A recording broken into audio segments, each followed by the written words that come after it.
The inauguration of President-elect Trump is tomorrow. Yeah, and speaking of layers, a cold weather blast is forcing the change from the usual outdoor setting on the Capitol steps to an indoor event. Jared Hill joining us live from our nation's capital. Jared.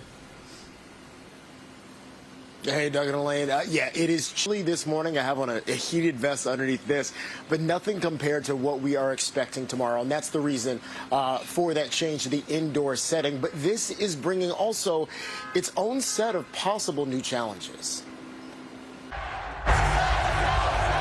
Later today, the home of D.C.'s NHL and NBA teams will turn over to host the pre-inauguration rally for President-elect Donald Trump.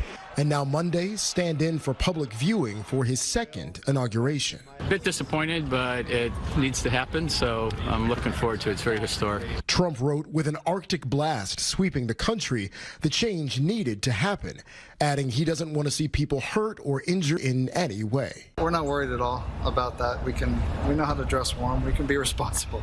250,000 people had tickets to watch the inauguration from the National Mall in front of the Capitol. Only about 600 can fit inside the rotunda, and then 20,000 in the arena nearby where folks are being directed.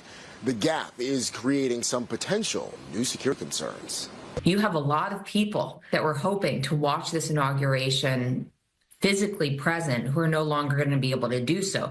So there is a risk of mass gatherings in and around the inauguration site. Now there's a scramble to get everything ready in time. This will ultimately be the president-elect and his team's call. The office of President of the United States. This is the first indoor inauguration since 1985, when Ronald Reagan took the oath of office for his second term. It was 7 degrees that day. I would stand in the 5-degree weather in order to support what he's going to do, what he did in the past, and what he's going to do in the future. Security fences and barriers are in place to keep the ceremony protected.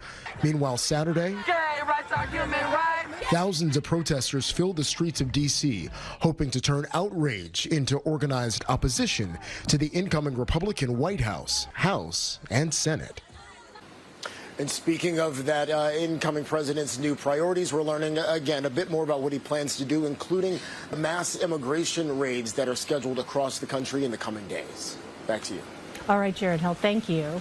CBS News will have special coverage of President-elect Trump's inauguration starting Monday morning at 9.